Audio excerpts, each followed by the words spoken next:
اللہ کے نبی ایک دعا کرتے تھے، اللہم انی اعوذ بک من الہم والحزن والعجز والکسل والبخل والجبن وضلع الدین وغلبۃ الرجال۔ اے اللہ میں تیری پناہ چاہتا ہوں رنج سے، غم سے، عاجزی سے، لاچاری سے، کاہلی سے، بخیلی سے، بزدلی سے اور قرض سے، اور لوگوں کے میرے اوپر غالب آ جانے سے، لوگ میرے اوپر غالب آ جائیں، حاوی ہو جائیں، میں اس سے تیری پناہ چاہتا ہوں۔ آج دنیا پریشان ہے غموں سے، ٹینشن سے، ڈپریشن سے۔ ہمارے بہت سارے نوجوان جب ٹینشن میں ہوتے ہیں نا تو کوئی سیڈ سانگ لگا کے موبائل پر سننے لگتے ہیں۔ بہت سارے نوجوان شراب کا سہارا لیتے ہیں اپنے غم کو بھلانے کے لیے۔ بہت سارے لوگ سگریٹ پیتے ہیں اپنے ٹینشن کو دور کرنے کے لیے۔ اور حالات یہاں تک ہیں کہ جب کوئی راستہ نظر نہیں آتا، اگلے دن پیپر میں خبر آتی ہے کہ اسٹوڈنٹ نے خودکشی کر لی، اس سے لگتا ہے کہ میری پرابلم کا یہی حل ہے، میرے ماں باپ میرے اوپر اتنا خرچ کر رہے ہیں، میں میڈیکل کا ٹیسٹ نہیں پاس کر پا رہا ہوں، وہ اپنی جان کو ختم کر دیتا ہے، خودکشی کر لیتا ہے، سوسائڈ۔ مصیبتوں میں پکارو تو اس اللہ کو پکارو جس نے یونس کو مچھلی کے پیٹ سے نکالا، جس نے زکریا کو بڑھاپے میں یحییٰ دیا، جس نے ابراہیم کو بڑھاپے میں اسماعیل دیا، جس نے آدم و حوا کی توبہ کو قبول کیا، جس نے نوح علیہ السلام کو کشتی پہ سوار کیا، جس نے ایوب کی بیماری کو دور کیا، جس نے حضرت عیسیٰ کو بچا کر کے زندہ آسمان پر اٹھا لیا، اور جس نے محمد عربی جناب محمد الرسول اللہ صلی اللہ علیہ وسلم کو دشمنوں کے نرغے سے ہمیشہ بچایا۔ الحمدللہ نحمده ونستعینه ونستغفره ونعوذ باللہ من شرور انفسنا ومن سیئات اعمالنا، من يهده الله فلا مضل له ومن يضلل فلا هادي له، واشهد ان لا اله الا الله وحده لا شريك له، واشهد ان محمدا عبده ورسوله، يا ايها الذين آمنوا اتقوا الله حق تقاته ولا تموتن الا وانتم مسلمون،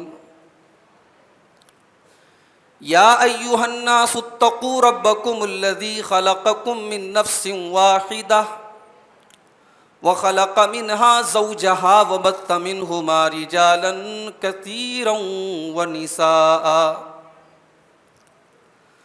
واتقوا الله الذي تساءلون به والأرحام إن الله كان عليكم رقيبا،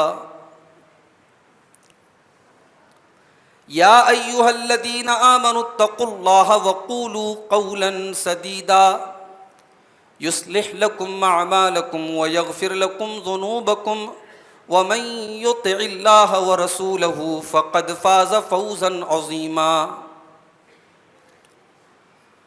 أما بعد فإن خير الحديث كتاب الله وخير الهدي هدي محمد صلى الله عليه وسلم، وشر الأمور محدثاتها وكل محدثة بدعة وكل بدعة ضلالة وكل ضلالة في النار۔ أعوذ بالله من الشيطان الرجيم، بسم الله الرحمن الرحيم، من عمل صالحا من ذكر أو أنثى وهو مؤمن فلنحيينه حياة طيبة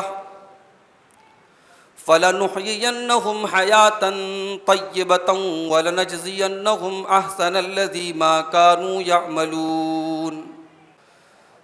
محترم بزرگوں، نوجوان ساتھیوں، پردہ نشین ماؤں اور بہنوں، پیارے بچوں،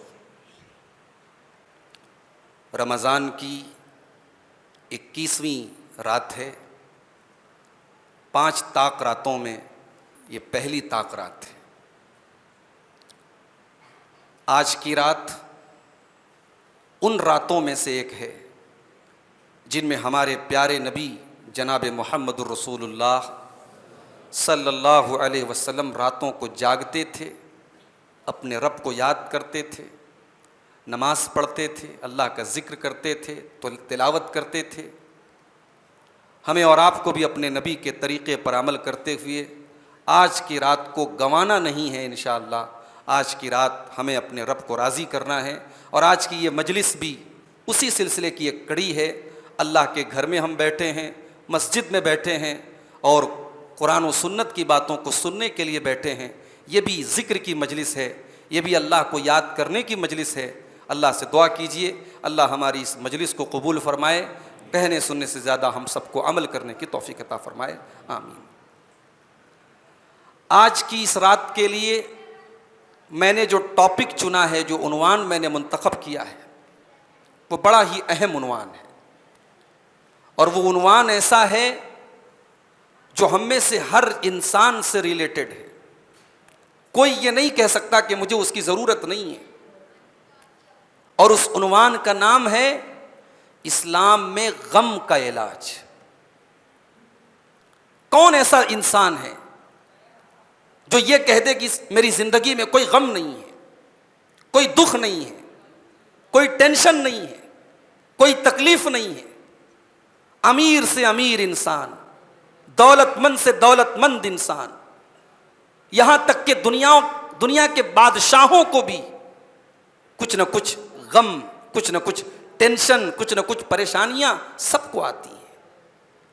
کہیں ماں باپ پریشان ہیں بچوں سے کہ بچے ہمارے بڑے نافرمان ہیں، کہیں بچے پریشان ہیں اپنے ماں باپ سے کہ ہمارے ماں باپ ہمارے ساتھ بڑی ناانصافی کر رہے ہیں، کہیں شوہر کو شکایت ہے کہ بیوی میری بات نہیں مانتی، بڑی نافرمان ہے، کہیں بیوی پریشان ہے کہ شوہر بھٹک رہا ہے، مجھے چھوڑ کر کے دوسری عورتوں سے تعلق قائم کر رہا ہے،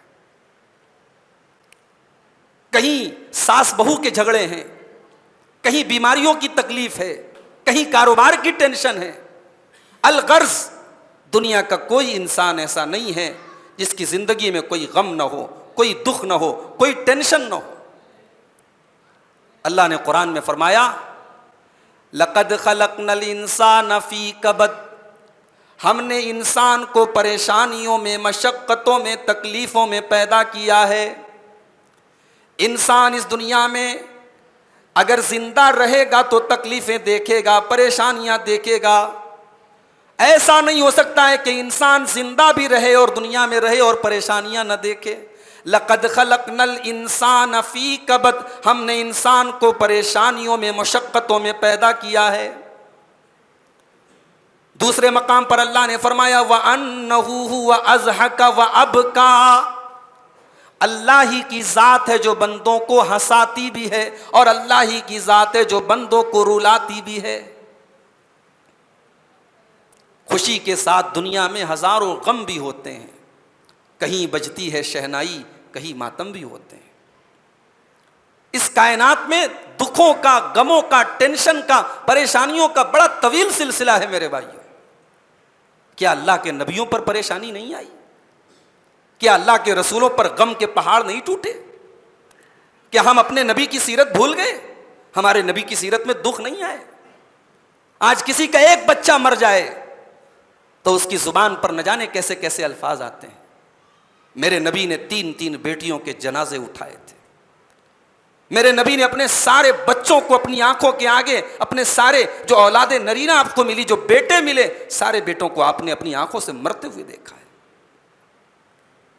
اور اگر میرا نبی نماز میں ہمارے لیے نمونہ ہے، اگر میرا نبی روزہ اور تراویح کی نماز میں ہمارے لیے نمونہ ہے، تو معاف کیجئے گا غم کے معاملے میں بھی ہمارا نبی نمونہ ہے۔ نبی اکرم کی سیرت کو اس حوالے سے بھی ہمیں اور آپ کو پڑھنا چاہیے کہ اللہ کے نبی نے ٹینشن کو کیسے فیس کیا، کیسی کیسی مصیبتیں آپ کے اوپر آئیں، مگر آپ جھکے نہیں، آپ رکے نہیں، آپ تھکے نہیں۔ کبھی ایسا بھی ہوا کہ آپ نماز پڑھنے کے لیے سجدہ کرتے ہیں اور آپ کی گردن پر گندگی لا کے ڈال دی جاتی ہے۔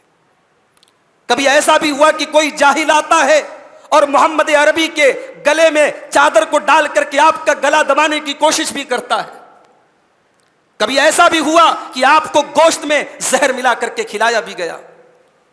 کبھی ایسا بھی ہوا کہ آپ کو اپنا وطن چھوڑ کر کے مکہ کو چھوڑ کر کے جانا بھی پڑا. کبھی ایسا بھی ہوا کہ دشمن نے تیر چلایا، وہ تیر آپ کی بیٹی زینب کو لگا اور ان کا انتقال ہو گیا. کبھی ایسا بھی ہوا کہ آپ نے اپنے 70 صحابہ کی لاشوں کو اپنے آگے پڑا ہوا دیکھا. کبھی ایسا بھی ہوا کہ آپ کے صحابہ کو دھوکے سے پکڑ کے لے کے جایا گیا اور شہید کر دیا گیا، قتل کر دیا گیا، اور 70 ایسے صحابہ جو قرآن کے حافظ تھے، جو قرآن کے قاری تھے، جو قرآن کے عالم تھے، جو آپ کے بڑے قیمتی صحابہ تھے، انہیں دھوکہ دے کر کے شہید کر ڈالا گیا. اور 1 مہینے تک اللہ کے نبی قنوت نازلہ پڑھتے رہے اور دشمنوں کے لیے بد دعا کرتے رہے. کیا نبی کی زندگی میں دکھ نہیں آئے؟ ہاں، یہ الگ بات ہے کہ نبی اکرم کی زندگی میں جو دکھ آئے ان دکھوں کا تعلق دین سے تھا. نبی کبھی اپنی دنیا کے لیے دکھی نہیں ہوئے. 2 مہینے تک نبی کے گھر میں چولہا نہیں جلا. اماں عائشہ کہتی ہیں 2 مہینے گزر جاتے تھے، میرے گھر میں چولہا نہیں جلتا تھا، کھجور کھا کر کے پانی پی کر کے ہم گزارا کرتے تھے. مگر نبی نے کبھی یہ شکوہ نہیں کیا اللہ سے، کیا اللہ مجھے 2 مہینے سے کھانا نہیں ملا ہے. نبی ساری زندگی مٹی کے ایک چھوٹے سے کمرے میں زندگی گزارتے رہے، ایک معمولی سی چٹائی پر لیٹتے رہے. آپ کے کمرے میں نہ کوئی فرنیچر تھا، نہ کوئی مسیری تھی، نہ کوئی آرام کی چیز تھی. حضرت عمر فاروق رضی اللہ تعالیٰ عنہ اللہ کے نبی کے کمرے میں آتے ہیں. صحیح بخاری کی حدیث ہے، کہتے ہیں نبی کے کمرے میں نے دیکھا ایک معمولی سی چٹائی بچھی ہے، ایک تھوڑا سا جو رکھا ہوا ہے، ایک لکڑی کا پیالہ رکھا ہوا ہے، ایک چمڑے کا تھیلا رکھا ہوا ہے. یہی کل کائنات ہے، یہی ایسٹس ہے، یہی سرمایہ ہے، یہی نبی کے کمرے کی کل کائنات ہے. عمر فاروق کی آنکھوں سے آنسو بہنے لگتے ہیں. اے اللہ کے نبی، روم کا بادشاہ قیصر اپنے محل میں آرام کرتا ہے، ایران کا بادشاہ کسرا اپنی حویلی میں عیش کرتا ہے، اور آمینہ کا لال اور عبداللہ کا دلارا اور عبد المطلب کا پوتا اور ہم سب کے دلوں کا چین محمد عربی صلی اللہ علیہ وسلم اتنی سادہ، اتنی معمولی، اتنی پریشانی کی زندگی گزارتا ہے. ہمارا نبی اتنی پریشانی کی زندگی گزارتا ہے. اللہ کے نبی حضرت عمر کو تسلی دیتے ہوئے کہتے ہیں کہ اے عمر، اما ترضا ان تکون لهم الدنیا وتکون لنا الاخرہ. اے عمر، کیا تم اس پر خوش نہیں ہو، کیا تم اس پر راضی نہیں ہو کہ قیصر و کسریٰ کو تو دنیا کی دولت مل جائے، دنیا کا عیش و آرام مل جائے، دنیا میں لگزریس لائف مل جائے، دنیا میں آرام دہ لائف مل جائے، اور تمہارے نبی کو اللہ تعالیٰ آخرت کی نعمتیں عطا فرمائے، تمہارے نبی کو اللہ تعالیٰ جنت کی نعمتیں عطا فرمائے. کیا اے عمر تم اس پر راضی نہیں ہو؟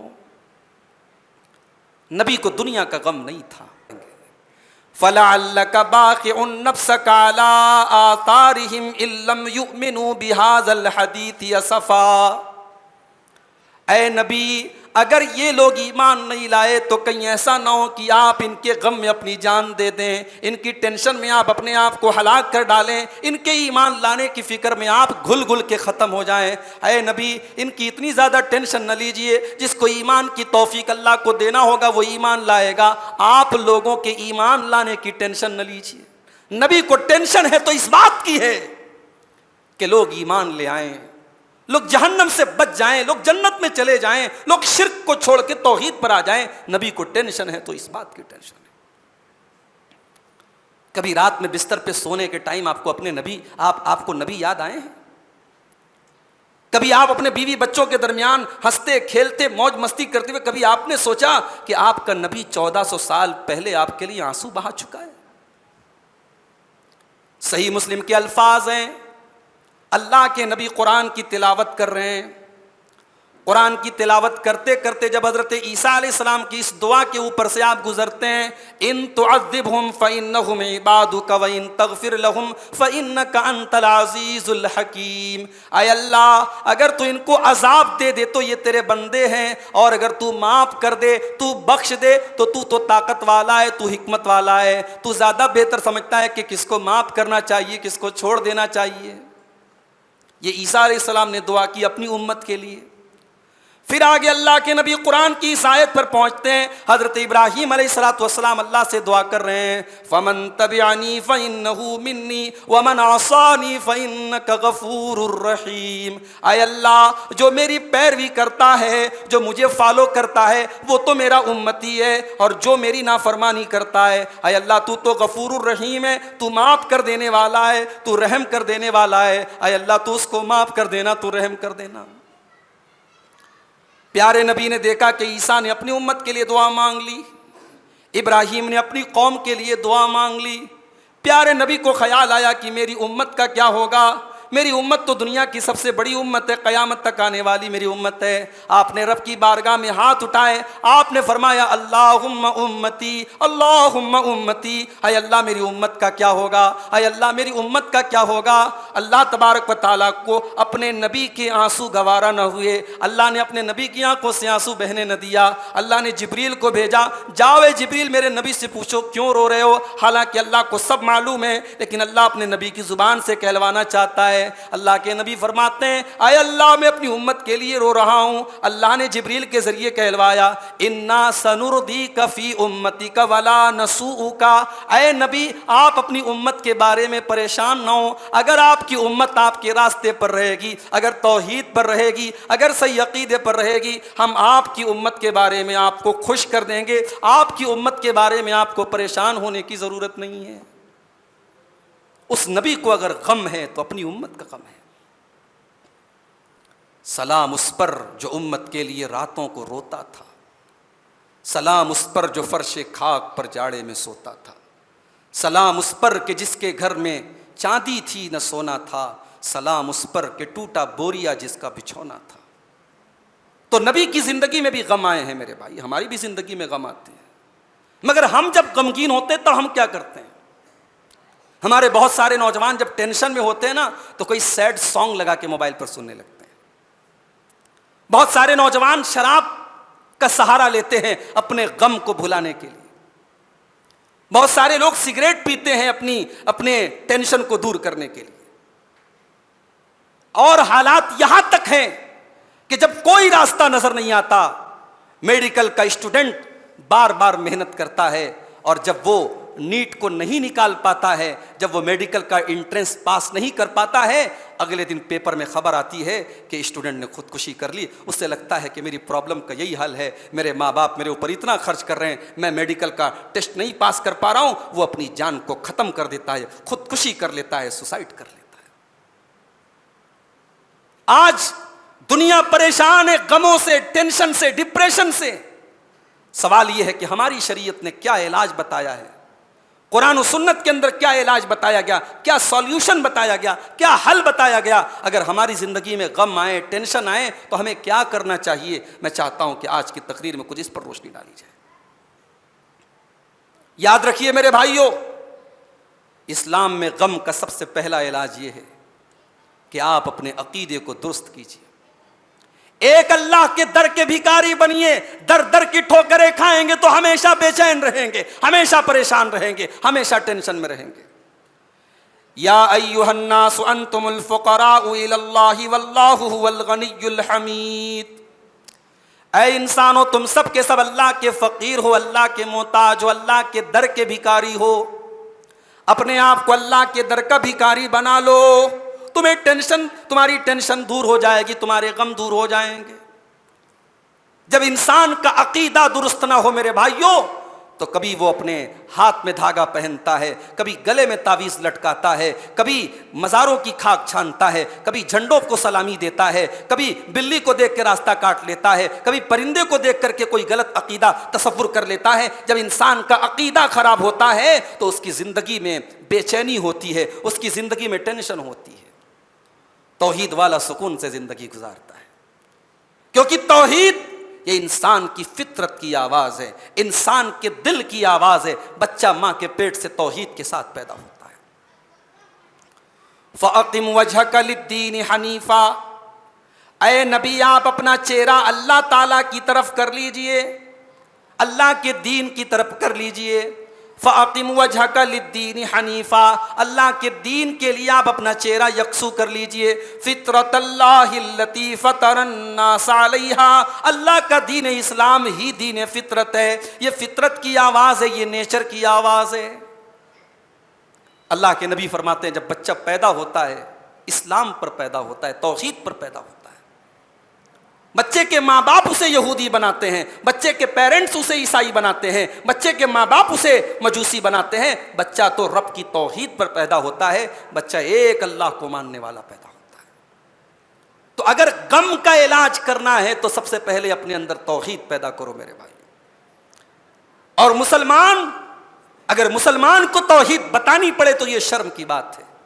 اسلام کی تو بنیاد ہے توحید، قرآن کی تو بنیاد ہے توحید. وَلَقَدْ بَعَثْنَا فِي كُلِّ أُمَّةٍ رَسُولًا أَنِ اعْبُدُوا اللَّهَ وَاجْتَنِبُوا الطَّاغُوتَ. ہم نے ہر نبی کو یہی میسج دے کر کے بھیجا کہ اپنی قوم سے جا کر کے کہہ دو کہ صرف اللہ کی عبادت کرنا ہے اور غیر اللہ کی عبادت نہیں کرنا ہے. ہر نبی کا یہی میسج تھا. اور اللہ نے ہمیں اور آپ کو پیدا کیوں کیا؟ ہماری پیدائش کا مقصد بھی توحید ہے. وَمَا خَلَقْتُ الْجِنَّ وَالْإِنسَ إِلَّا لِيَعْبُدُونَ. میرے بندو، ہم نے تم کو صرف اور صرف اپنی توحید کے لیے پیدا کیا ہے. توحید اس دنیا کے دل کی دھڑکن ہے. جس دن اس دنیا میں ایک بندہ بھی توحید پر نہیں رہے گا، دنیا اسی دن تباہ ہو جائے گی. اللہ کے پیارے نبی فرماتے ہیں لا تقوم الساعة حتى لا يقال في الارض اللہ اللہ. قیامت اس وقت تک نہیں آئے گی جب تک روئے زمین پر ایک انسان بھی اللہ کو ماننے والا، اللہ اللہ کہنے والا ہوگا. یہ بخاری کے الفاظ ہیں اور مسند احمد کے اندر یہ الفاظ ہیں حتی لا یقال لا الہ الا اللہ. جب تک روئے زمین پر لا الہ الا اللہ کہنے والے لوگ باقی رہیں گے تب تک قیامت نہیں آئے گی. توحید اس کائنات کی نبض ہے، اس کائنات کے دل کی دھڑکن ہے. جس دن توحید ختم، اس کائنات کا آخری دن ہوگا، وہ اس دنیا کا آخری دن ہوگا. تو غم کا علاج اگر کرنا ہے تو سب سے پہلے اپنے عقیدے کا علاج کرو. اپنی زندگی کا مقصد توحید بناؤ. یہ پیشانی ہمارے جسم کا سب سے ٹاپ کا حصہ ہے. اس پیشانی کو کسی اور کے آگے جھکا کر کے ذلیل مت کرو. مصیبتوں میں پکارو تو اس اللہ کو پکارو جس نے یونس کو مچھلی کے پیٹ سے نکالا، جس نے زکریا کو بڑھاپے میں یحییٰ دیا، جس نے ابراہیم کو بڑھاپے میں اسماعیل دیا، جس نے آدم و حوا کی توبہ کو قبول کیا، جس نے نوح علیہ السلام کو کشتی پہ سوار کیا، جس نے ایوب کی بیماری کو دور کیا، جس نے حضرت عیسیٰ کو بچا کر کے زندہ آسمان پر اٹھا لیا، اور جس نے محمد عربی جناب محمد الرسول اللہ صلی اللہ علیہ وسلم کو دشمنوں کے نرغے سے ہمیشہ بچایا. تو سب سے پہلے اپنے عقیدے کی اصلاح کرو میرے بھائی. یہ پہلا علاج ہے غم کا علاج.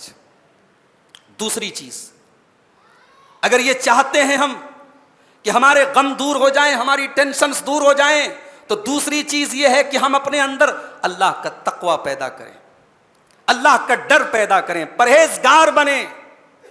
اور پرہیزگاری کیا ہے، تقوی کیا ہے؟ رمضان کا مہینہ ہے، اس سے بہترین ایکسپلینیشن تقوی کی کہیں اور نہیں مل سکتی. رمضان آپ کو تقوی سکھا کے جا رہا ہے. گرمی کا موسم ہے، 41 42 کا ٹیمپریچر چل رہا ہے، حلق سوکھ کے کانٹا ہو رہا ہے. گرمی اور پیاس سے آپ کا برا حال ہے. صبح 5 بجے 4:45 بجے آپ نے سحری کی ہے، پانی پیا ہے، اور دوپہر کے 2 بجے پیاس سے برا حال ہو رہا ہے. مگر کیا مجال ہے کہ آپ پانی کا ایک قطرہ اپنے حلق میں ڈالیں. وضو کرنے کے لیے، کلی کرنے کے لیے پانی آپ نے حلق میں ڈالا، پانی منہ تک گیا، حلق تک گیا، لیکن حلق کو کراس نہیں کیا، واپس چلا آیا. اگر 2-4 قطرے پانی کے منہ کے اندر چلے گئے ہوتے، اگل بغل والے آزو بازو والے دیکھ تو نہیں رہے تھے، مگر یہ تقویٰ تھا جس نے آپ کو آپ کے اس پانی کے قطرے کو حلق کے نیچے جانے نہیں دیا. تقویٰ پیدا کر لو میرے بھائیوں، زندگی کے بہت سارے مسئلے حل ہو جائیں گے. اللہ فرماتا ہے سورہ طلاق کے اندر وَمَن يَتَّقِ اللَّهَ يَجْعَل لَّهُ مَخْرَجًا. جو اللہ سے ڈرے گا، جو اللہ کا تقوی اختیار کرے گا، اللہ اس کے لیے ضرور کوئی نہ کوئی راستہ نکالے گا. وَيَرْزُقُ مِنْ حَيْثُ لَا يَحْتَسِبُ. اور اللہ وہاں سے روزی دے گا وہ سوچ بھی نہیں سکتا. اللہ نے سورہ اعراف میں فرمایا وَلَوْ أَنَّ أَهْلَ الْقُرَىٰ آمَنُوا وَاتَّقَوْا لَفَتَحْنَا عَلَيْهِمْ بَرَكَاتٍ مِّنَ السَّمَاءِ وَالْأَرْضِ، اگر یہ بستی والے، اگر یہ گاؤں والے، اگر یہ ایمان والے بن جائیں، یہ تقوی والے بن جائیں، یہ اللہ کے متقی بندے بن جائیں، تو اللہ تعالیٰ زمین و آسمان کی برکتوں کے دروازے کھول دے گا ان کے اوپر برکتوں کی کبھی کوئی کمی نہیں ہوگی۔ متقی بن جاؤ، پھر دیکھو برکتیں کیسے اترتی ہیں۔ تو یہ دوسرا علاج ہے غم کا، کہ اپنے اندر ہم اللہ کا تقوی پیدا کریں، اللہ کا۔ تیسرا علاج کیا ہے؟ غم کا تیسرا علاج، جانتے ہو زندگی میں غم کیوں آتے ہیں؟ زندگی میں مسائل کیوں آتے ہیں؟ زندگی میں پریشانیاں کیوں آتی ہیں؟ زندگی میں بہت سارے مسائل کی وجہ ہم خود ہوتے ہیں، ہمارے گناہ ہوتے ہیں، ہمارے کرتوت ہوتے ہیں۔ اللہ نے قرآن میں فرمایا وَمَا أَصَابَكُم مِّن مُّصِيبَةٍ فَبِمَا كَسَبَتْ أَيْدِيكُمْ، میرے بندو تم کو جو بھی مصیبتیں پہنچ رہی ہیں وہ تمہارے کرتوتوں کا نتیجہ ہے۔ وَيَعْفُو عَن كَثِيرٍ، اللہ تعالیٰ تو بہت ساری خطاؤں کو معاف کر دیتا ہے۔ اللہ تعالیٰ ہر خطا کی سزا تمہیں دنیا میں نہیں دیتا ہے۔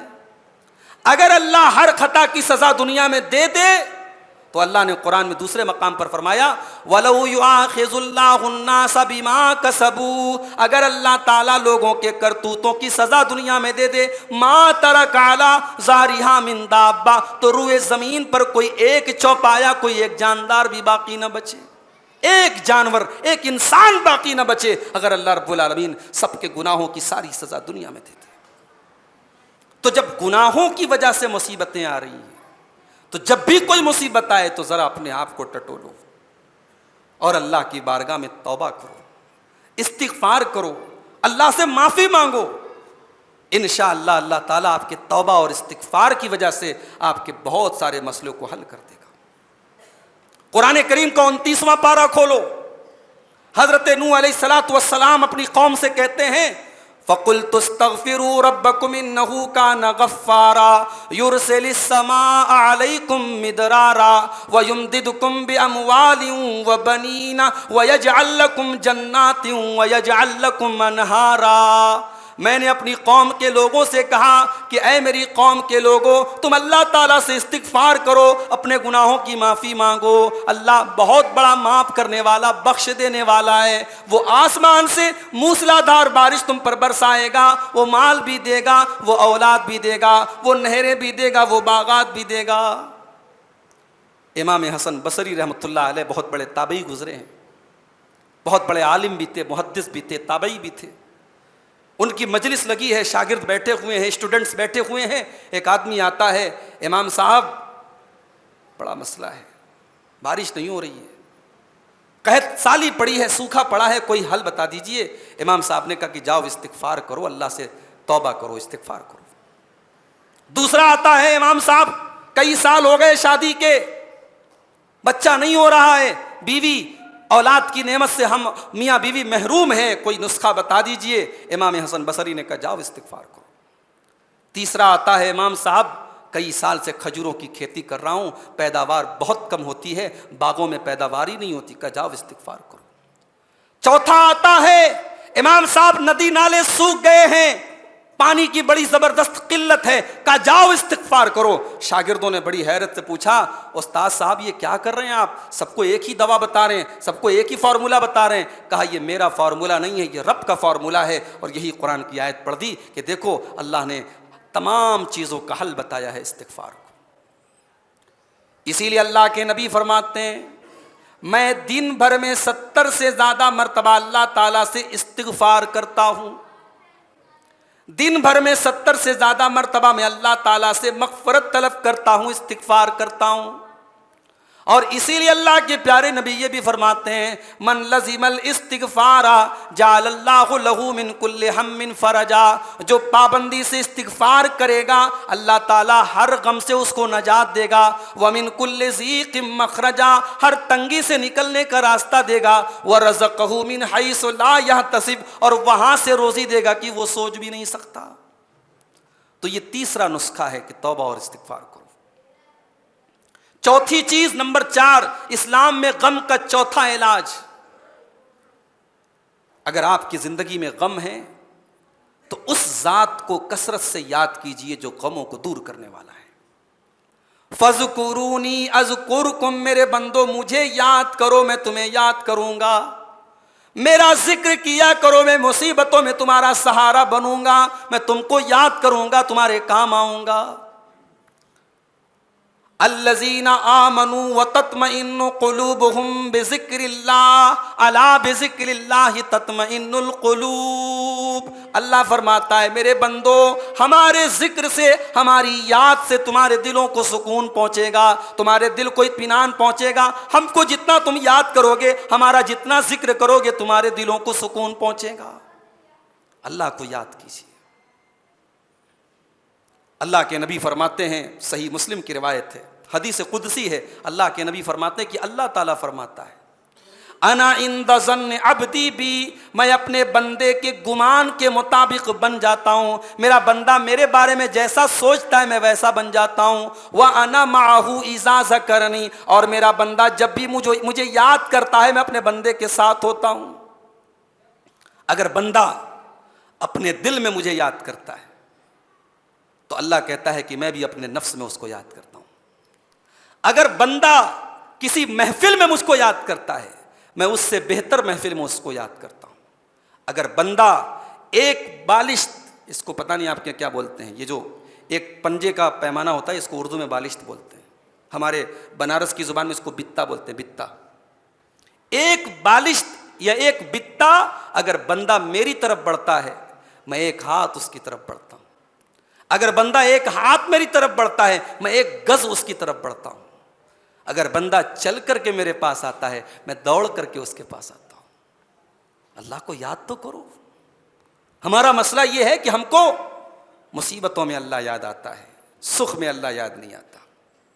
بچہ تندرست ہو تو کون اللہ کو یاد کرتا؟ بچہ بیمار ہو تب دعا کا خیال آتا ہے. کاروبار اچھا چل رہا ہو تب کون اللہ کو یاد کرتا ہے؟ جب کاروبار میں مندی آئے، جب تجارت میں گھاٹا آئے تب اللہ یاد آتا ہے. اسی لیے اللہ کے نبی کہتے ہیں تعرف الیہ فی الرخاء یعرفک فی الشدہ، اپنے اچھے دنوں میں تم اللہ کو یاد کرو، اللہ برے دنوں میں تم کو یاد رکھے گا. اور ایک بات بتاؤں، جب انسان اللہ کا ذکر کرتا ہے تو جانتے ہو اس کو ہمیشہ ایک بات کا احساس ہوتا ہے کہ اللہ میرے ساتھ ہے. اور جب یہ فیلنگ ہو جائے کہ اللہ میرے ساتھ ہے تو کرٹیکل سے کرٹیکل سچویشن اور برے سے برے حالات میں بھی انسان مایوس نہیں ہوتا ہے. آئیے میں ایک سچویشن آپ کے سامنے بیان کر رہا ہوں. 1400 سال پہلے مکہ کی سرزمین سے دو لوگ نکلتے ہیں. ایک کا نام ہے محمد ابن عبداللہ صلی اللہ علیہ وسلم اور دوسرے کا نام ہے ابو بکر صدیق رضی اللہ تعالیٰ. یہ دونوں ہستیاں نکل رہی ہیں مکہ سے. اللہ کا کی طرف سے حکم ملا ہے کہ آپ کو مدینہ جانا ہے، یثرب جانا ہے. اللہ کے نبی ڈپلومیسی اختیار کرتے ہیں. اسلام صرف دعاؤں کے ذریعے نہیں پھیلا ہے، معاف کیجیے گا، اسلام کے پھیلنے میں حکمت اور ڈپلومیسی کا بھی بہت بڑا رول رہا ہے. نبی اکرم کو اللہ تعالیٰ چاہتا کوئی قالین بھیج دیتا، میرے نبی قالین پر بیٹھ جائیے ہوا میں اڑ کر کے مکہ سے مدینہ چلے آئیے، مگر نہیں. نبی نے مکہ سے مدینہ کا 480 کلومیٹر کا سفر بڑی مشقتوں سے طے کیا ہے. مکہ سے مدینہ کا نارمل راستہ نبی نے نہیں اپنایا. ساحل سمندر کے پاس کا راستہ جو بہت لمبا پڑتا ہے نارمل راستے کے مقابلے میں، اس راستے کو اللہ کے نبی نے چنا. اس زمانے میں گوگل میپ نہیں تھا کہ صاحب آپ کہیں بھی بیٹھے ہیں لوکیشن بھیج دیجئے. اس زمانے میں لوگ سفر کرتے تھے تو گائیڈ لیتے تھے، جو راستوں کے جانکار ہوتے تھے وہ منزل تک پہنچاتے تھے. اللہ کے نبی نے گائیڈ لیا پیسہ دے کر کے، غیر مسلم کو گائیڈ بنایا اور ہجرت کے سفر پہ نکلے. 3 دن تک اللہ کے نبی غار ثور نام کے غار میں رہے. یہ غار کہاں ہے؟ یہ مکہ سے مدینہ کے نارمل راستے میں نہیں ہے، یہ سمندر والے راستے میں ہے یہ غار ثور. اور اس غار ثور میں جب اللہ کے نبی 3 دن تک رہے تو حضرت ابو بکر کی بڑی بیٹی حضرت اسماء رضی اللہ تعالیٰ عنہا یہ توشہ لے کر کے اپنے باپ کو اور اللہ کے نبی کو کھانا پہنچاتی تھی. آج غار ثور میں میرے جیسا جوان آدمی پہنچنے میں اور چڑھنے میں ہانپنے لگتا ہے. میں قربان جاؤں ابو بکر کی بیٹی پر، حضرت عائشہ کی بڑی بہن پر، کہ اللہ کی یہ بندی اور نبی کی یہ صحابیہ 3 دن لگاتار اپنے رسول کے لیے اور اپنے باپ کے لیے توشہ پہنچانے جاتی تھی. اور ایک دن جب توشہ پہنچانے کے لیے کوئی کپڑا نہیں مل رہا تھا, حضرت اسماء رضی اللہ تعالی عنہا نے اپنے دوپٹے کو 2 ٹکڑے کر دیا اور ایک دوپٹے کے ایک ٹکڑے سے اس توشے کو باندھا. اس لیے حضرت اسماء کو ذات النطاقین بھی کہا جاتا ہے کہ انہوں نے نبی کے توشے کے لیے اپنے دوپٹے کے 2 ٹکڑے کر دیے. اسی غار ثور میں اللہ کے نبی اپنے یار غار حضرت ابوبکر صدیق کے ساتھ جب موجود تھے میرے پیارے ساتھیوں, تو قرآن کریم نقشہ کھینچتا ہے, الا تنصروه فقد نصره الله اذ اخرجه الذين كفروا ثاني اثنين اذ هما في الغار اذ يقول لصاحبه لا تحزن ان الله معنا. مسلمانوں کان کھول کر کے سن لو, تمہیں میرے نبی کی مدد کرنی پڑے گی, اگر نہیں کرو گے تو کوئی پرواہ نہیں ہے, اللہ اپنے نبی کی مدد کر چکا ہے. یاد کرو جب کافروں نے میرے نبی کو نکال دیا تھا اور میرا نبی اور ان کے ساتھی ابو بکر صدیق جب یہ دونوں غار ثور میں پہنچ گئے تھے, اور ابو بکر اپنے دوست سے کہہ رہے تھے, اپنے نبی سے کہہ رہے تھے, اللہ کے نبی اپنے دوست سے کہہ رہے تھے لا تحزن ان اللہ معنا, اے ابو بکر گھبراؤ نہیں, اے ابو بکر ڈرو نہیں, اے ابو بکر ٹینشن مت لو, اللہ ہمارے ساتھ ہے. اتنا کہنا تھا کہ اللہ ہمارے ساتھ ہے, ابو بکر کے دل کو سکون پہنچ گیا. یہ بہت بڑی طاقت ہے ہماری کہ اللہ ہمارے ساتھ ہے. یہ فیلنگ, یہ احساس غار ثور کے اس نازک, اس کریٹیکل مومنٹ پر جہاں دشمن بالکل غار ثور کے قریب پہنچ جاتا ہے, اور حضرت ابو بکر صدیق کہتے ہیں کہ اے اللہ کے نبی اگر انہوں نے ذرا سا جھانک لیا تو ہم اریسٹ ہو جائیں گے, گرفتار ہو جائیں گے. اللہ کے نبی کہتے ہیں کہ اے ابو بکر ہم دونوں اکیلے نہیں, اللہ ہمارے ساتھ ہے. تو اللہ کے ساتھ ہونے کی جو فیلنگ ہے نا, یہ غم کو دور کر دیتی ہے. حضرت موسیٰ علیہ الصلوۃ والسلام اپنے ساتھیوں کو لے کر کے جا رہے ہیں, بنی اسرائیل کو لے کر کے. پیچھے سے فرعون کا لشکر حملہ کر رہا ہے, سامنے دریائے قلزم ہے. جب دریا تک پہنچ گئے تو حضرت موسیٰ کے ساتھیوں نے کہا کہ اے موسیٰ اب کیا کریں گے ہم, انا لمدرکون, اب تو ہم پکڑ لیے جائیں گے. پیچھے فرعون کا پورا لاؤ لشکر آ رہا ہے, سامنے پانی ہے, کوئی تیسرا آپشن نہیں, کہاں جائیں گے ہم. حضرت موسیٰ علیہ الصلوۃ والسلام نے بڑے اطمینان سے جواب دیا کلا ان معی ربی سیہدین, میرا پروردگار میرے ساتھ ہے, وہ ضرور کوئی نہ کوئی راستہ نکالے گا.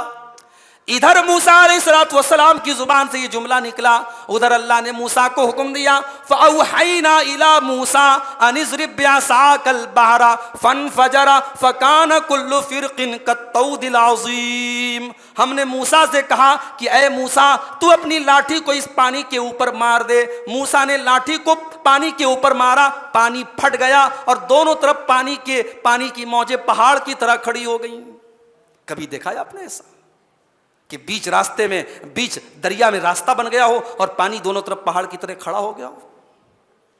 اللہ نے, جب آپ اللہ کے بارے میں یہ فیلنگ کرتے ہیں کہ اللہ ہمارے ساتھ ہے, تو اللہ پانی کو پہاڑ بنا دیتا ہے. تو اللہ کو کثرت سے آپ یاد کیجئے, یہ غموں کا بہت بڑا علاج ہے. اگر آپ اللہ کا ذکر کریں گے, اللہ کو یاد کریں گے, اللہ آپ کو غمگین ہونے نہیں دے گا, اللہ آپ کو ٹینشن میں پڑنے نہیں دے گا. آگے بڑھتے ہیں, 4 چیزیں ہو گئیں. نمبر 5, اسلام میں غم کا 5واں علاج. اگر آپ یہ چاہتے ہیں کہ آپ کے غم دور ہو جائیں, آپ کی ٹینشن دور ہو جائے, آپ کا ڈپریشن ختم ہو جائے, تو میرے بھائی میری بہن اپنی زندگی کو ایمان و عمل والی زندگی بنا لو. اپنی زندگی کو ایمان سے سجا لو اور اپنی زندگی میں ہو سکے جتنی بھلائی اور نیکی کے کام ہو سکے کرو. آپ کی نیکیاں آپ کے غموں کو دور کریں گی. اللہ نے قرآن کے 14ویں پارے میں فرمایا من عمل صالحا من ذکر او انثی وهو مؤمن, جو بھی مرد یا عورت ایمان والا ہو اور نیک عمل کرنے والا ہو, فَلَنُحْيِيَنَّهُ حَيَاةً طَيِّبَةً, ہم اسے دنیا کے اندر بہت اچھی زندگی دیں گے, اسے پیسفل زندگی دیں گے, اسے سکون والی زندگی دیں گے, اسے بہترین زندگی دیں گے. وَلَنَجْزِيَنَّهُمْ أَحْسَنَ الَّذِي مَا كَانُوا يَعْمَلُونَ, اور آخرت میں بھی اس کے عمل کا بہترین بدلہ دیں گے. اگر آپ کی زندگی ایمان اور عمل والی ہے, اللہ آپ کو دنیا میں پریشانی اور مصیبت سے بچائے گا. میرے بھائی, بخاری اور مسلم کی روایت ہے, اللہ کے نبی صحابہ کے ساتھ بیٹھے ہیں، ایک جنازہ گزرتا ہے، اللہ کے نبی فرماتے ہیں مستریح او مستراح منہ، یہ جو جنازہ جا رہا ہے یا تو یہ جنازہ لوگوں کو سکون دے کے جا رہا ہے یا یہ سکون پا کے جا رہا ہے، یا تو یہ لوگوں کو راحت دے کے جا رہا ہے یا یہ راحت پا کے جا رہا ہے۔ صحابہ نے کہا ہے اللہ کے نبی کیا مطلب ہے آپ کی اس بات کا، کیا کہنا چاہتے ہیں آپ؟ جنازہ جا رہا ہے اور آپ کہہ رہے ہیں کہ راحت دے کے جا رہا ہے یا راحت پا کے جا رہا ہے، کیا مطلب ہے اس بات کا؟ اللہ کے نبی فرماتے ہیں جب بندہ مومن کا انتقال ہوتا ہے، جب انسان نیک ہوتا ہے، ایمان والا ہوتا ہے اور اس کا انتقال ہوتا ہے تو وہ دنیا کی مصیبتوں سے، دنیا کی پریشانیوں سے، دنیا کی ٹینشنوں سے دور ہو جاتا ہے، اسے سکون مل جاتا ہے، اسے راحت مل جاتی ہے، دنیا کے جھمیلوں سے وہ آزاد ہو جاتا ہے۔ اور اگر وہ بندہ کافر ہوتا ہے یا گنہگار ہوتا ہے، فاسق و فاجر ہوتا ہے، ظالم ہوتا ہے، تو جب وہ مرتا ہے تو دنیا سکون کی سانس لیتی ہے، پرندے سکون کی سانس لیتے ہیں، پیڑ پودے سکون کی سانس لیتے ہیں۔ فَيَسْتَرِيحُ مِنْهُ الْعِبَادُ وَالْبِلَادُ وَالشَّجَرُ وَالدَّوَابُ، اللہ کے نبی فرماتے ہیں کہ اس سے اللہ کے بندے راحت محسوس کرتے ہیں، ملک اور شہر راحت محسوس کرتے ہیں، پیڑ اور پودے راحت محسوس کرتے ہیں، چرند و پرند راحت محسوس کرتے ہیں۔ اپنی زندگی کو ایسا بناؤ میرے بھائی، وہ شاعر نے کہا ہے نا، موت اس کی ہوئی جس کا کرے زمانہ افسوس، یوں تو دنیا میں سبھی آئے ہیں مرنے کے لیے۔ آپ کی زندگی ایسی ہو، لوگوں کے کام آؤ، لوگوں کے دکھوں کے سہارا بنو، لوگوں کی مصیبتوں میں ان کا سہارا بنو، ایسی موت آئے کہ جس دن مرو تو محلے کے ہر انسان کی آنکھ میں آنسو آ جائے، آپ کے بستی کے ہر شخص کی آنکھوں میں آنسو آ جائے، ہر عورت، ہر بچہ، ہر بوڑھا رو پڑے کہ اللہ کا یہ نیک بندہ دنیا سے گیا ہے۔ انسان کی نیکیاں اسے ٹینشن اور غم سے بچاتی ہے میرے بھائی۔ اور جب میں نیکی کی بات کرتا ہوں تو ضروری نہیں ہے کہ آپ رات میں تہجد پڑھیں تبھی نیکی ہے۔ راستے سے آپ جا رہے ہیں، کوئی کیلے کا چھلکا بیچ راستے میں پڑا ہے، کسی کے بھی اس کیلے کے چھلکے سے گرنے کا ڈر ہے، اندیشہ ہے، آپ نے کیلے کے چھلکے کو سائیڈ میں کر دیا، یہ بھی نیکی ہے۔ سڑک پہ آپ جا رہے ہیں، کوئی بوڑھا انسان سڑک کراس کرنا چاہتا ہے، اس کا مذہب نہیں معلوم، اس کا مسلک نہیں معلوم، آپ نے ہاتھ پکڑا، سہارا دے کر کے اس کو سڑک پار کرا دیا، یہ بھی ایک نیکی کا کام ہے۔ نیکیوں کی بہت ساری قسمیں ہیں، کسی بھی نیکی کو حقیر مت سمجھو۔ اللہ کے پیارے نبی فرماتے ہیں لا تحقرن من المعروف شیئا، کسی نیکی کو حقیر مت سمجھو، ولو ان تلقا اخاک بوجہ طلق، اپنے بھائی سے مسکرا کے ملنا بھی ایک نیکی ہے۔ تو نیکیاں یہ انسان کو غم سے نجات دیتی ہیں۔ 5 چیزیں ہو گئیں۔ نمبر 6، اسلام میں غم کا چھٹا علاج۔ اگر آپ غم اور ٹینشن سے بچنا چاہتے ہیں تو اس حدیث کو یاد کر لیجئے جس میں اللہ کے نبی نے آپ کے غم اور آپ کی ٹینشن کو آپ کے حق میں بھلائی اور بہتری اور خیر کا سبب قرار دیا ہے۔ جب آپ یہ احساس کریں گے کہ میری بیماری میرے گناہوں کو مٹا رہی ہے، میرے گھر میں آنے والی مصیبتیں میرے گناہوں کا کفارہ بن رہی ہیں، یہ احساس جب آپ کو ہوگا نا، آٹومیٹک آپ کا دکھ کم ہو جائے گا، آپ کی تکلیف کم ہو جائے گی۔ اللہ کے نبی فرماتے ہیں، بخاری اور مسلم کے الفاظ ہیں، ما یصیب المسلم من نصب ولا وصب ولا ہم ولا حزن ولا اذن ولا غم، مسلمان کو جو بھی تکلیف پہنچتی ہے، جو بھی ٹینشن پہنچتی ہے، جو بھی اذیت پہنچتی ہے، اس کے دل کو جو بھی چوٹ پہنچتی ہے، حتی الشوکۃ یشاقھا، یہاں تک کہ مسلمان کو ایک کانٹا بھی چبھتا ہے، الا کفر اللہ بہا خطایاہ، اللہ تعالیٰ اس مصیبت کو اس کے گناہوں کا کفارہ بنا دیتا ہے، اس کے گناہ مٹائے جاتے ہیں، اس کے نام اعمال میں سے کچھ نہ کچھ گناہ کم ہوتے ہیں۔ اگر ہماری مصیبتیں ہمارے گناہوں کو کم کر رہی ہیں اور قیامت کے دن ہمارے نامہ اعمال سے کچھ گناہ کو ڈیلیٹ کر رہی ہیں تو یہ مصیبتیں ہمارے لیے بہت بری نہیں ہیں، یہ مصیبتیں ہلکی ہو جائیں گی ہمارے لیے۔ اسی لیے جو مومن ہوتا ہے نا، اللہ کے نبی کہتے ہیں مومن کے دونوں ہاتھ میں لڈو ہوتا ہے۔ اللہ کے نبی فرماتے ہیں، صحیح مسلم کی روایت ہے کہ دنیا میں اگر کوئی ایسا انسان ہے جو ہر حال میں خوش رہتا ہے تو وہ مومن ہے، اور یہ مومن کے علاوہ کسی اور کو یہ چیز نصیب نہیں ہے۔ کیوں؟ کیونکہ مومن وہ ہوتا ہے جب نعمت ملتی ہے، جب دولت آتی ہے، جب بچہ پیدا ہوتا ہے، جب خوشی آتی ہے، رب کا شکر ادا کرتا ہے اور نعمت بھی اس کے حق میں بھلائی بن جاتی ہے۔ اور مومن کے اوپر جب دکھ آتا ہے، جب مصیبت آتی ہے، جب بچے بیمار ہوتے ہیں، جب کسی کا انتقال ہوتا ہے، جب کوئی کاروبار میں لاس ہوتا ہے، جب کوئی ٹریجڈی ہوتی ہے، جب کوئی حادثہ ہوتا ہے، تو مومن صبر سے کام لیتا ہے اور وہ مصیبت اس کے لیے بھلائی کا سبب بن جاتی ہے۔ تو مومن کو اللہ تعالیٰ نے یہ مقام دیا ہے کہ اس کا سکھ اور دکھ دونوں اس کے حق میں بہتر ہیں۔ اور آگے بڑھیے، نمبر 7، اسلام میں غم کا 7واں علاج۔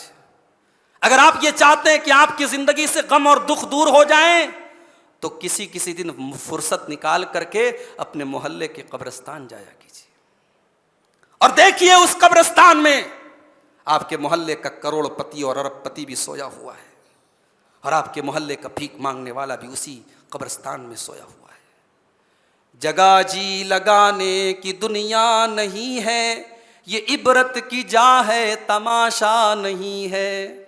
جب انسان اپنی موت کو یاد کرے گا، اپنے انجام کو یاد کرے گا، دنیا کی ساری مصیبتیں اس کے لیے ہلکی ہو جائیں گی۔ جب وہ یہ سوچے گا کہ مرنا تو ہے ایک دن، جب موت آئے گی ساری ٹینشن میری ختم ہو جائے گی، یہ احساس انسان کے دکھ کو ہلکا کر دیتا ہے۔ اسی لیے اللہ کے نبی فرماتے ہیں اکثروا ذکر حازم اللذات، او لوگو تم موت کو زیادہ سے زیادہ یاد کیا کرو، یہ موت لذتوں کو توڑ دینے والی چیز ہے۔ اور جب انسان خوشی کے عالم میں اور خوشحالی کے دنوں میں جب موت کو یاد کرتا ہے تو خوشحالی اس سے بہکا نہیں پاتی ہے، اور جب پریشانی کے عالم میں موت کو یاد کرتا ہے تو پریشانی اسے پریشان نہیں کرتی ہے۔ موت کو یاد کیا کرو، اپنے انجام کو یاد کیا کرو میرے بھائی۔ دنیا میں فارچونر کی سواری کرنے والا، دنیا میں کروڑوں کی پراپرٹی خریدنے والا، ایک دن اس کی زندگی میں ایسا بھی دن آنے والا ہے جب 4 لوگوں کے کندھے پہ سوار ہو کر کے اس کا جنازہ جائے گا۔ جس نے دنیا میں باتھ روم میں جا کر کے آدھا گھنٹے تک غسل کیا تھا اور اپنے فیورٹ اور پسندیدہ صابن سے وہ نہایا کرتا تھا، آج اتنا بے بس اور کمزور ہے کہ دوسرے اس کو نہلا رہے ہیں، دوسرے اس کے اوپر پانی ڈال رہے ہیں، دوسرے اس کے بدن سے کپڑے اتار رہے ہیں۔ اتنا بے بس، اتنا کمزور، یہ بھی نہیں کہہ سکتا پانی زیادہ گرم ہو گیا ہے، میں اتنے گرم پانی سے نہیں نہاتا، میں تو ڈب صابن سے نہاتا ہوں، میں تو لکس سے نہاتا ہوں۔ وہ آج یہ کہنے کی طاقت نہیں رکھتا ہے، آج وہ دوسروں کا محتاج ہے، آج دوسرے اسے نہلا رہے ہیں، آج دوسرے اسے کفنا رہے ہیں۔ نہلا دیا گیا، کفنا دیا گیا، جنازہ تیار کر دیا گیا۔ اب کل تک وہ کار سے جاتا تھا، مارکیٹ جاتا تھا کار سے جاتا تھا، حیدرآباد کو جاتا تھا کار سے جاتا تھا، اپنے بیوی بچوں کو لے کر کے کار سے گھوما کرتا تھا۔ آج بے بس ہے، آج کمزور ہے، آج بے سہارا ہے، آج اس کا جنازہ رکھا ہوا ہے، وہ چل کر کے قبرستان بھی نہیں جا سکتا۔ وہ دنیا کے اپنے آخری ٹھکانے تک، اپنے آخری گھر تک جانے کے لیے 4 لوگوں کے کندھے کا محتاج ہے۔ موت انسان کی بے بسی کو یاد دلاتی ہے میرے بھائی، موت کو یاد کیا کرو۔ موت یہ آپ کو غموں کی تکلیفوں کو کم کر دے گی، آپ کی ٹینشن کو کم کر دے گی اگر جب آپ اپنی موت کو یاد کریں گے۔ وہ جادوگروں سے جب فرعون نے کہا تھا میں تمہیں سولی پر چڑھا دوں گا، تمہارے ہاتھ پیر کاٹ دوں گا، تو جادوگروں نے کیا کہا تھا؟ قالوا لا ضیر انا الی ربنا منقلبون۔ جادوگروں نے کہا تو ہمارے ہاتھ کاٹ دے، چاہے پیر کاٹ دے، چاہے سولی پہ چڑھا دے، چاہے جان ہماری ختم کر دے، ہمیں مرنا ہے اور اپنے رب کے پاس جانا ہے۔ یہ جو مومن کے اندر یہ احساس ہوتا ہے نا، ہمیں مر کے اللہ کے پاس جانا ہے، یہ احساس اسے لیڈر بنا دیتا ہے، اسے بہادر بنا دیتا ہے۔ اس لیے موت کو یاد کیا کرو میرے بھائی، موت کو یاد کرنے سے بھی آپ کے غم اور ٹینشن کم ہو جائیں گے۔ 7 چیزیں ہو گئی۔ نمبر 8، 8ویں چیز اسلام میں غم کا 8واں علاج، دعا کیا کرو، اللہ سے دعائیں کیا کرو۔ اور بہت ساری دعائیں اللہ کے نبی مصیبت میں مانگا کرتے تھے۔ ایک بڑی پیاری دعا اللہ کے نبی پڑھتے تھے، یا حی یا قیوم برحمتک استغیث۔ اے وہ ذات جو ہمیشہ سے زندہ ہے اور ہمیشہ زندہ رہے گی، اے قیوم، اے زمین و آسمان کو قائم رکھنے والی ذات، برحمتک استغیث، میں تیری رحمت کا سہارا چاہتا ہوں، تیری رحمت کی فریاد مانگ رہا ہوں۔ ایک اور دعا اللہ کے نبی نے سکھائی، اللہم رحمتک ارجو، اے اللہ میں تیری رحمت کی امید رکھتا ہوں، فلا تکلنی الی نفسی طرفۃ عین، اے اللہ مجھے اپنی ذات کی طرف پلک جھپکنے بھر بھی مجھے اپنی ذات کی طرف تو مت لوٹا۔ یہ دعا بھی آپ مصیبتوں میں پڑھا کریں۔ تو دعا یہ بہت بڑا سہارا ہے ہمارا مصیبتوں میں۔ حضرت یونس علیہ السلام نے مچھلی کے پیٹ میں فنادا فی الظلمات، تین اندھیروں میں، سمندر کا اندھیرا، مچھلی کے پیٹ کا اندھیرا، رات کا اندھیرا، تین اندھیروں میں جہاں دنیا کا کوئی نیٹ ورک کام نہیں کرتا تھا، وہاں حضرت یونس علیہ السلام نے اپنے رب کو پکارا تھا۔ فنادا فی الظلمات اللہ الہ الا انت سبحانک انی کنت من الظالمین، اے پروردگار تیرے سوا میرا کوئی سہارا نہیں ہے، تیرے سوا میرا کوئی معبود نہیں ہے، تو پاک ہے، میں ظالم ہوں، میں گنہگار ہوں، میں خطا کار ہوں، اے اللہ تو میری اس مصیبت کو دور کر دے۔ اللہ کے نبی فرماتے ہیں مچھلی والے اس نبی کی دعا کو انسان کسی بھی مصیبت میں اگر اس دعا کے ساتھ اگر دعا کرے گا، اللہ ضرور اس کی دعا کو قبول کرے گا۔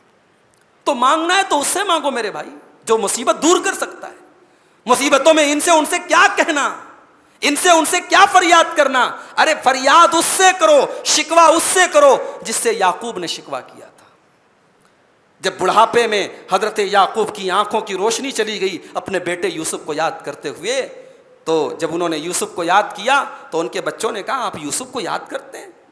یوسف کو گئے زمانہ گزر گیا، آج بھی آپ یوسف کو یاد کرتے ہیں؟ تو حضرت یعقوب نے کہا تھا قال انما اشکو بثی وحزنی الی اللہ، اے میرے بچوں میں اپنی شکایت تم سے نہیں کر رہا ہوں، میں اپنی شکایت تو اپنے مولا کے سامنے کر رہا ہوں، میں اپنے مالک کے سامنے گڑ گڑا رہا ہوں، میں اپنے رب کی بارگاہ میں دعا کر رہا ہوں۔ دعا بہت بڑا سہارا ہے میرے بھائیوں، دعائیں کیا کرو۔ اللہ کے نبی کی جو دعائیں ہیں ان کے اندر زیادہ طاقت ہے، زیادہ پاور ہے، ان کو آپ یاد کر لیں۔ نہیں یاد ہے کوئی مسئلہ نہیں، اپنی زبان میں، اپنے الفاظ میں، اپنے لب و لہجے میں آپ اللہ سے اپنی مصیبتوں کی فریاد کیجئے۔ دعا بھی بہت بڑا سہارا ہے۔ اللہ نے قرآن میں بار بار ہمیں اور آپ کو دعا کرنے کا حکم دیا ہے۔ وَإِذَا سَأَلَكَ عِبَادِي عَنِّي فَإِنِّي قَرِيبٌ، اے میرے نبی جب میرے بندے آپ سے میرے بارے میں سوال کریں تو آپ بتا دیجئے کہ میں تو تم سے بہت زیادہ قریب ہوں۔ اجیب الدعوۃ الداعی اذا دعان، جب بھی کوئی دعا کرنے والا مجھ سے دعا کرتا ہے میں ضرور اس کی دعا کو سنتا ہوں۔ فَلْيَسْتَجِيبُوا لِي وَلْيُؤْمِنُوا بِي، میرے بندو بس دو کام کرو، میری بات مانو اور میرے اوپر ایمان رکھو، میں ضرور تمہاری دعا کو قبول کروں گا۔ تو دعا کو اپنی زندگی کا معمول بنا لیجیے۔ اسلام میں غم کا نواں علاج، نویں چیز، اللہ کے نبی کے اوپر کثرت سے درود پڑھیے۔ اب سوال یہ پیدا ہوتا ہے کہ درود کا مصیبت سے کیا تعلق ہے؟ بظاہر تو کوئی تعلق نظر نہیں آ رہا۔ بھائی درود، ہم مصیبت میں درود پڑھیں کیا مطلب ہے؟ کیونکہ جب آپ درود پڑھتے ہیں تو یہ جو درود آپ پڑھتے ہیں یہ عمل اللہ کو بہت پسند ہے، اور جب آپ مصیبت میں وہ عمل کریں گے جو اللہ کو بہت پسند ہے تو اللہ آپ کی مصیبت کو دور کرے گا۔ حضرت ابی بن کعب رضی اللہ تعالیٰ عنہ اللہ کے نبی سے کہتے ہیں کہ اے اللہ کے نبی میں آپ کے اوپر بہت زیادہ درود پڑھتا ہوں، لیکن اے اللہ کے نبی جب میں دعا کرتا ہوں تو میں اپنی ذات کے لیے بھی بہت کچھ دعا کرتا ہوں، تو میں اپنی دعا کا کتنا حصہ آپ کے اوپر درود کے لیے الگ کر دوں؟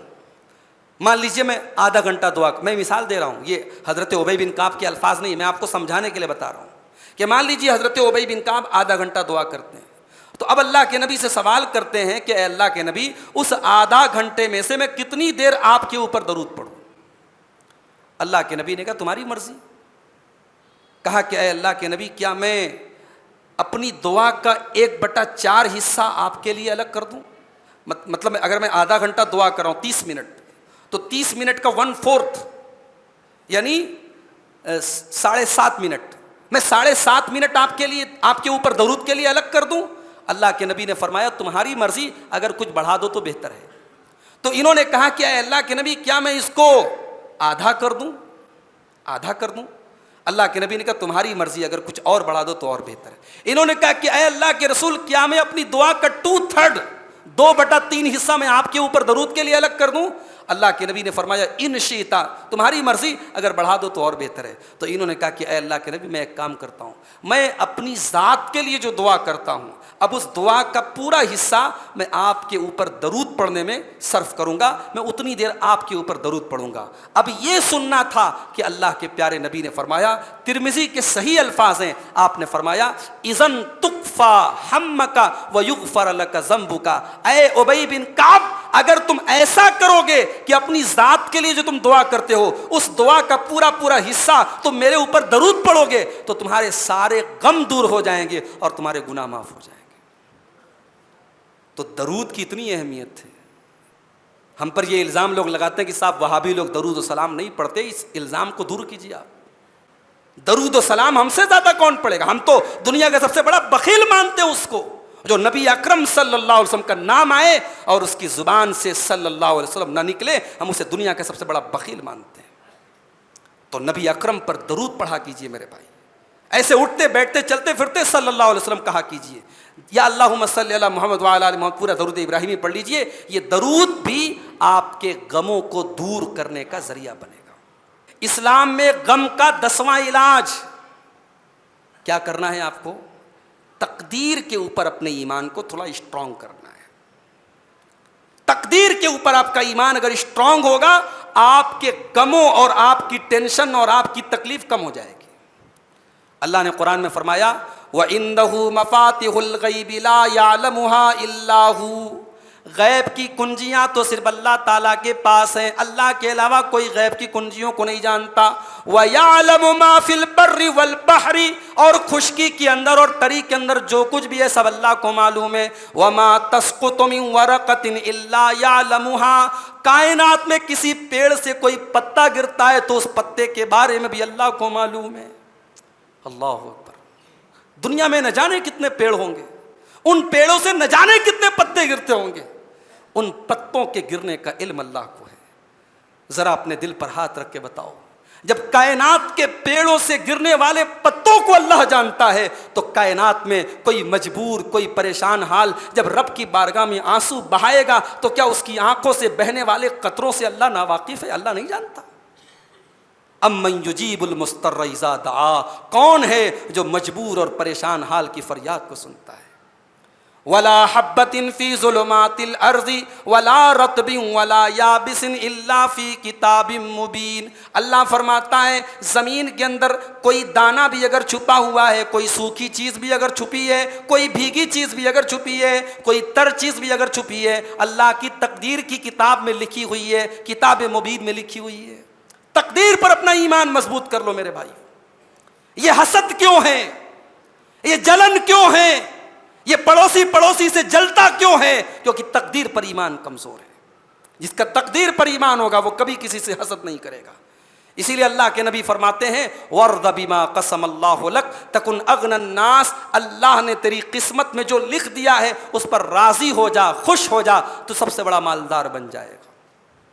سب سے بڑا مالدار وہ نہیں ہے جس کا علاقے میں سب سے اونچا مکان ہو، جس کے پاس سب سے زیادہ بینک بیلنس ہو، جس کے پاس سب سے زیادہ دولت ہو۔ سب سے بڑا مالدار وہ ہے جسے رب کی تقدیر پر سب سے زیادہ ایمان ہو، جو رات میں سکون سے سوتا ہو، دن میں سکون سے اٹھتا ہو۔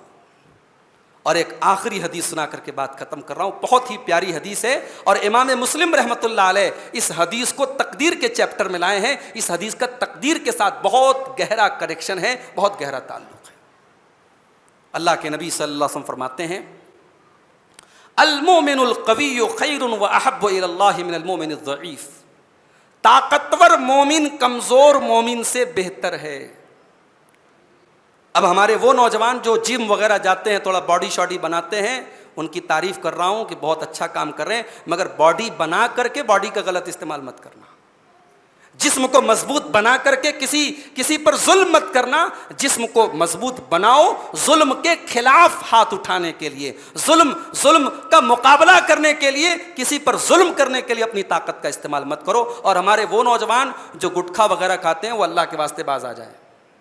یہ گٹکھا، یہ تمباکو، یہ نسوار، یہ بیڑی، یہ سگریٹ، یہ آپ کو کمزور کرتے ہیں۔ اور موبائل کی لت بھی آپ کو کمزور کرتی ہے. تو اللہ کو طاقتور مومن کمزور مومن سے زیادہ پسند ہے. وفی کل خیر، اگر مومن ہے کمزور بھی ہے اس کے اندر بھلائی ہے، مگر اللہ کو طاقتور مومن زیادہ پیارا ہے. اس کے بعد اللہ کے نبی فرماتے ہیں احرص علی ما ینفعک، جو چیز تمہیں فائدہ پہنچائے اس کے لیے تم کوشش کرو. بہت بڑی بات کہہ دی اللہ کے نبی. جس چیز میں آپ کا فائدہ ہے دین کا دنیا کا وہ کام کرو، آپ اس کے لیے کوشش کرو، محنت کرو. کوئی جاب بری نہیں، کوئی بزنس برا نہیں، کوئی دھندا برا نہیں. دھندا حلال ہے، جائز ہے، آپ کا فائدہ ہو رہا ہے، کرو. احرص علی ما ینفعک، جس چیز میں آپ کا فائدہ ہے وہ کام کرو، صحیح ہونا چاہیے وہ کام. واستعن باللہ، اور اللہ کی مدد لے کر کے کام شروع کرو. اللہ سے مدد مانگو، کام شروع کرو. ولا تعجز، اور اپنے آپ کو عاجز مت بناؤ. سفر کرنے کے پہلے ہی لگ رہا ہے یار منزل بہت دور ہے، پہلے ہی تھک کے مت بیٹھ جاؤ، عاجز مت بنو. اللہ کے نبی ایک دعا کرتے تھے، اللہم انی اعوذ بک من الہم والحزن والعجز والکسل والبخل والجبن وضلع الدین وغلبۃ الرجال. اے اللہ میں تیری پناہ چاہتا ہوں رنج سے، غم سے، عاجزی سے، لاچاری سے، کاہلی سے، بخیلی سے، بزدلی سے، اور قرض سے، اور لوگوں کے میرے اوپر غالب آ جانے سے. لوگ میرے اوپر غالب آ جائیں، حاوی ہو جائیں، میں اس سے تیری پناہ چاہتا ہوں. تو ولا تعجز، عاجز مت بنو، ہمت مت ہارو. ہمت مردہ مدد خدا، بہت مشہور محاورہ ہے. اس کے بعد اللہ کے نبی نے فرمایا کہ اب تم نے جب کام شروع کر دیا تو اگر تمہارے کام کے راستے میں کوئی پریشانی آ گئی، کوئی مصیبت آ گئی، تو یہ مت کہو کہ اگر میں ایسا کرتا تو ایسا ہو جاتا. کبھی یہ مت کہو کہ اگر میں ایسا کرتا تو ایسا ہو جاتا. کیوں؟ اس لیے کہ اگر کہنے سے شیطان کا دروازہ کھل جاتا ہے. جب بھی تمہارے ساتھ زندگی میں کچھ برا ہو جائے بس ایک لفظ کہو، قدر اللہ وما شاء فعل. اللہ نے مقدر میں لکھا تھا اور جو اللہ نے چاہا وہ ہوا. بس یہ اپنی زندگی کا اصول بنا لو. کبھی یہ مت کہو کہ اگر ایسا کرتا تو ایسا ہو جاتا. اس کا یہ مطلب نہیں ہے ہم سے کوئی غلطی ہو جائے تو ہم اس کو سدھارے بھی نہ. ہم سوچے بھائی اللہ نے مقدر میں لکھا تھا، غلطی ہوئی تو سدھارو اس کو. اب جسے بائک چلانا نہیں آتا وہ تو ایکسیڈنٹ کرے گا نا. اب بار بار ایکسیڈنٹ کرے، بار بار ہڈی توڑوائے اور کوئی پوچھے صاحب کیا ہوا، کہ قدر اللہ ما شاء فعل، اللہ نے مقدر میں لکھا ہے. بھائی تو بائک چلانے کا ڈھنگ سیکھ پہلے، تو ڈرائیونگ تو سیکھ پہلے تو یہ اپنے آپ کو لاچار اور مجبور بھی نہیں بنانا ہے، اور کسی مصیبت کے آنے پر یہ بھی نہیں کہنا ہے کہ اگر ایسا کرتا تو ایسا ہو جاتا، بلکہ یہ کہنا ہے کہ اللہ نے مقدر میں لکھا تھا اور جو چاہا وہ ہوا. یہ چیز کہ مقدر میں اللہ نے لکھا تھا، یہ چیز میرے بھائیوں ہمیں بہت طاقت دیتی ہے. تقدیر پر آپ کا ایمان جتنا مضبوط ہوگا، آپ کے غم، آپ کی تکلیفوں کی ٹینشن اتنی کم ہو جائے گی. آخر میں یہی کہوں گا، نماز کی بھی پابندی کیجیے. اما عائشہ فرماتی ہے کہ اللہ کے نبی کے اوپر جب بھی کوئی پریشانی آتی تھی آپ نماز پڑھتے تھے. اللہ تعالیٰ قرآن میں کہتا ہے استعینوا بالصبر والصلاۃ، صبر اور نماز کے ذریعے اللہ کی پناہ طلب کرو.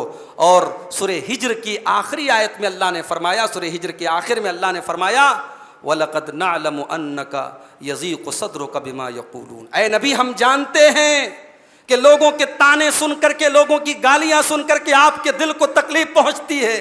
فَسَبِّحْ بِحَمْدِ رَبِّكَ وَكُن مِّنَ السَّاجِدِينَ. اے نبی آپ اگر اپنی ٹینشن کو دور کرنا چاہتے ہیں، اپنے دل کی بے چینی کو دور کرنا چاہتے ہیں، تو اپنے رب کی تسبیح بیان کیجئے اور سجدہ کرنے والوں میں شامل ہو جائیے، نماز پڑھنے والوں میں شامل ہو جائیے. وَاعْبُدْ رَبَّكَ حَتَّى يَأْتِيَكَ الْيَقِينُ. اور اے نبی مرتے دم تک نماز پڑھ جائے گی. تو اسلام میں غم کا علاج کے موضوع پر یہ چند موٹی موٹی باتیں میں نے ہم اللہ سے دعا کریں ہم سب کی زندگی میں جو بھی غم ہیں، جو بھی ٹینشن ہیں، جو بھی ہمارے دلوں کو تکلیف پہنچانے والی چیزیں ہیں، اللہ سب کو دور فرما دے. اللہ ہماری پریشانیوں کو دور فرما دے. اللہ ہم میں سے جو بیمار ہیں اللہ ان کی بیماری سے ان کو شفائے کامل عاجل عطا فرمائے. جو روزگار سے پریشان ہیں، روزی روٹی سے پریشان ہیں، اللہ ان کے کاروبار میں برکت نصیب فرما دے. جو اپنی بہنوں بیٹیوں کے لیے رشتے کے لیے پریشان ہیں، اللہ ان کو نیک اور دیندار رشتے مہیا فرما دے. جن کے گھروں میں جھگڑے ہیں، بھائی بھائی کا جھگڑا ہے، باپ بیٹے میں نہیں بن رہی ہے، عورتوں کے درمیان جھگڑا ہے، اللہ ان کے جھگڑوں کو دور کر کے گھروں میں محبت کا ماحول پیدا فرما دے۔ جن کی اولادیں نافرمان ہیں اللہ ان کی اولاد کو فرما بردار بنا دے۔ جن کے والدین اپنی اولاد پر بے جا سختی کر رہے ہیں اللہ ان والدین کو صحیح سمجھ عطا فرما دے۔ اللہ ہم سب کو دیندار بنائے، اللہ ہمیں نمازی بنائے، اللہ ہمارے گھر والوں کو ہماری آنکھوں کی ٹھنڈک بنائے۔ رب العالمین ہمیں نیکی کے کاموں میں بڑھ چل کر کے حصہ لینے والا بنا دے۔ رب العالمین ہمارے ملک کی حفاظت فرمائے۔ رب العالمین ہمارے مسلمانوں میں اتحاد پیدا فرما دے۔ رب العالمین ہمارے دلوں میں ایک دوسرے کے خلاف جو بھی میل کچیل ہے اللہ اس کو دور فرما دے۔ اللہ ہماری عبادتوں، ٹوٹی پھوٹی عبادتیں ہیں جو بھی ہیں اللہ ان کو اپنے فضل و کرم سے قبول فرما لے۔ رب العالمین ان طاق راتوں میں، رمضان کی ان مقدس راتوں میں اپنے بندوں کی مغفرت فرماتا ہے، اپنے بندوں کے گناہوں کو معاف کرتا ہے۔ اللہ ان خوش نصیب بندوں میں ہمیں بھی شامل فرما دے۔ اللہ ہمارے روزوں کو قبول فرما لے، ہماری تراویح کو قبول فرما لے، ہمارے طاق راتوں میں جاگنے کو قبول فرما لے۔ رب العالمین ہمیں اپنے محبوب بندوں میں شامل فرما دے۔ اللہ ہمیں ہر اس عمل کی توفیق دے جو جنت میں لے کے جانے والا ہے، اور ہر اس عمل سے بچا لے جو جہنم میں لے کے جانے والا ہے۔ اللہم انک عفو تحب العفو فاعف عنا، اللہم انک عفو تحب العفو فاعف عنا، اللہم انک عفو تحب العفو فاعف عنا۔